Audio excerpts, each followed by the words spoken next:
Part of the human experience and the world, especially the world as we know it today, involves anxiety. For some of us, it's debilitating. And for our kids, it can be something that squelches their growth.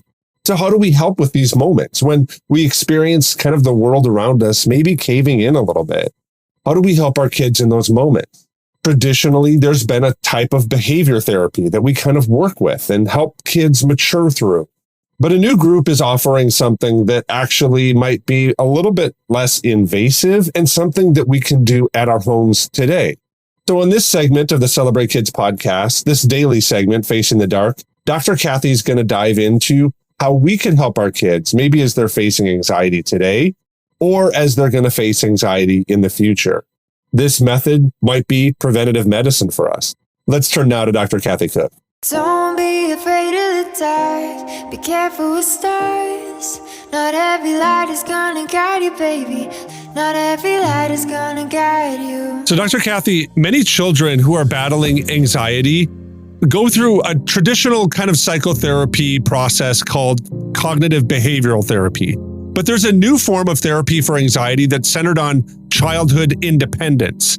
Experts behind this pilot study have said that it helps kids combat fears, reduce anxiety, gain confidence, and become more independent. And so they've termed it childhood independence therapy. This independence therapy is a technique that's modeled on the initiative of something pioneered by a group called Let Grow. It's a nonprofit that promotes childhood independence. The premise behind it is encouraging kids to do something new on their own with their parents' permission, but without their parents. Of course, this kind of depends on the age of the child, and it's a natural response to feel that many might not be ready for this kind of therapy, but many experience kind of overcoming their fears of letting go and kind of that doubt that they might have that their kids could actually do the hard thing that they would be pushed to do in this independence therapy. Some are saying that the potential benefits of this are huge, but the researchers found that it's not often kind of developing quicker than cognitive behavioral therapy. Now, Dr. Kathy, you've written a lot about different things on how kids kind of process and understand the world. My favorite book on this topic is your 8 Great Smarts book. You talk a lot about developing smarts in all kids. All of the smarts are kind of present in all kids, and we have an opportunity to develop those with these different kind of kids. Why is kind of developing what I would probably call nature smarts, these smarts where kids kind of go out and actually work on maybe gaining some independence? I think that might be one of the natural ways inside of the smarts, one of the most natural ways of one of the smarts, the nature smarts, to develop kind of a sense of independence. Why is developing that really kind of, in my way of understanding this, kind of helping kids overcome anxiety?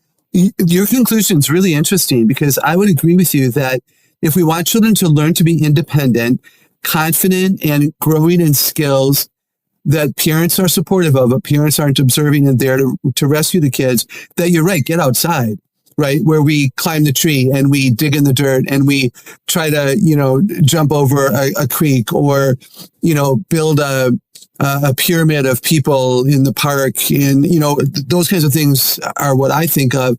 And you're right. So being outside, I think, genuinely increases the large motor control, which all of us would benefit from getting better at, even adults that sit in their desks all day long. There's a blood flow, there's an energy flow that happens with that, which also increases confidence. And when we develop a skill and we enjoy, and we've got the vitamin D and the sunshine and the wind in our face, I think anxiety is less likely. So I think your conclusion is really good. Yeah, I think that there's something about like that idea, right? Like getting outside, being active, doing different kind of activities that pushes kids to do things that they wouldn't normally think that they could do. Inside of the world that we kind of live, or kids can sometimes live in the home or in the school, there's less of that. There's less kind of engagement of going outside. And with the rise in anxiety, I wonder if that's kind of directly correlated or connected to the fact that kids just aren't outside as much. And I want to say that there's some kind of link between cognitive development and emotional health with physical activity. Is there anything to that? What are your thoughts on that topic? Absolutely. We could pull up research right now. You're absolutely right.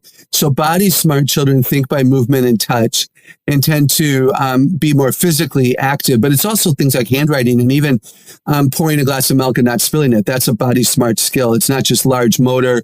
It's able to, fish and, throw the line into the lake and hold on to the fishing pole so the fishing pole doesn't go in the lake too. There's so many different examples of being body smart. A lot of that physical activity, and again, it energizes the brain. It activates a part of the brain that is sometimes slow to respond, sometimes inactive. But the more brain that we use, the better off we're all going to be. We have 8 parts because God is so generous, so let's use them all. And I think too that physical activity, there's just an emotional wellness there. I go to the gym and I work out with a trainer, and I'm not able to go consistently because of my crazy, ridiculous schedule. But I miss it when I'm not there. And when I'm there for the physical activity because I need to be able to, lift suitcases and stand strong even with my bad back. And so I'm working on, been there 14 years with my trainer. It's really important use of my time and money, and I'm better off for it. If I go in, tired and concerned, I walk out energized and joyful. And I didn't believe it at first when people said, "Oh, Kathy, it'll be great. You're going to love it." But I'm not going to love this, but I do.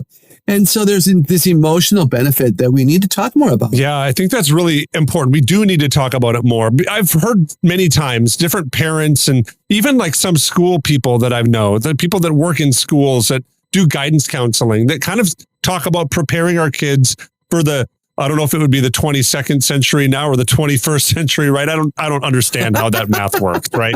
But we have to prepare them for the future. And so we're going to, do more keyboarding, and we're going to do more internet engagement, and we're going to teach them how to make videos and all of these different things where as kids are growing and we're looking to the future, we're preparing them to kind of be in these kind of, I would say, internal cocoons where you're engaging with the world that's out there, the World Wide Web out there, and not so much as much kind of nature.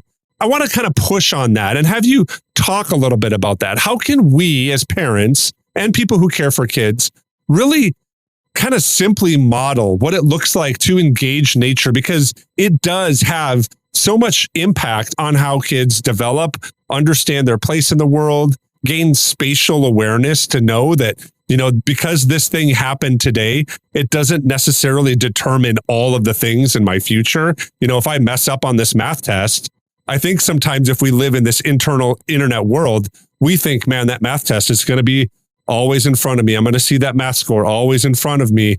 But if we get them outside, I just have this concept in my mind that says we teach them spatial awareness, that they can understand that that was something that happened. But there's great world out there. The future is wide. There's many paths that we can take. And I think getting outside is really helpful.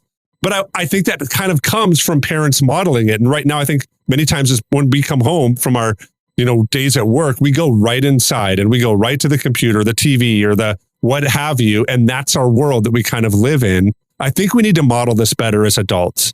How do we kind of simply model that well for our kids? Because I do think it impacts their mental health. I would concur, and I wonder how many toes we're stepping on today. So, if you see that listenership goes down after this episode, then let's not ever talk about this again. Okay? No, we have integrity here. We're going to talk about what's necessary. Yeah. No, it could be as simple as parking far away from the door of the store, choosing to park 30 slots up and walking further, and kicking a rock while you're doing so, or just walking and talking and looking up at the sun as long as you don't get hit by a car, and, looking at the clouds. It can be, a picnic in the backyard. It can be studying spelling words on the picnic bench if you live where, that's doable, seasonally. But yeah, getting outside and enjoying it. Nature, God created all of this for for his glory and for our joy. And so let's take advantage of that, and let's study the leaves and the worms and the butterflies. We need people who care about these kinds of things because it's God's world and he would want us to care about it. And I think it's joy. And for a lot of kids, they're not going to know that they even love it or resonate with it or want to pursue a career about it because their parents haven't modeled it for them. So yeah, they become who we say they are, and they often become what we do. And so let's pay attention to that and take it seriously. There's a passage out of the book of Philippians that I was reminded about as we were talking today. It comes out of Philippians chapter 4, and I'm going to begin reading at verse 4. Rejoice in the Lord always. I will say it again, rejoice. Let your gentleness be evident to all. The Lord is near. Do not be anxious about anything, but in every situation, by prayer and petition, with thanksgiving, present your requests to God. And the peace of God, which transcends all understanding, will guard your hearts and minds in Christ Jesus. I love the way that Paul starts this section of scripture. He says rejoice, which in my mind, I think of just joying again, to re-engage being joyful. Now, I know that those who are experiencing anxiety, sometimes it just isn't possible. There's just a wall around us that we can't seem to break through. But I think what we talked about today in the podcast, this idea of getting out and doing other things, and in some ways reminding ourselves of different dynamics inside of the world, I think that that's really helpful. But I also think that these words that Paul has, coupled with that, actually are some important guiding steps for these moments to approach every situation, Paul says, with prayer and petition, and to be thankful, to find something worth being thankful for in those moments. And in that, taking those things that are causing anxiety to God. And I don't know about you, but I have experienced this peace that transcends all understanding. I can't put words to it. I can't diagram it. I can't logically follow the steps that brought me here.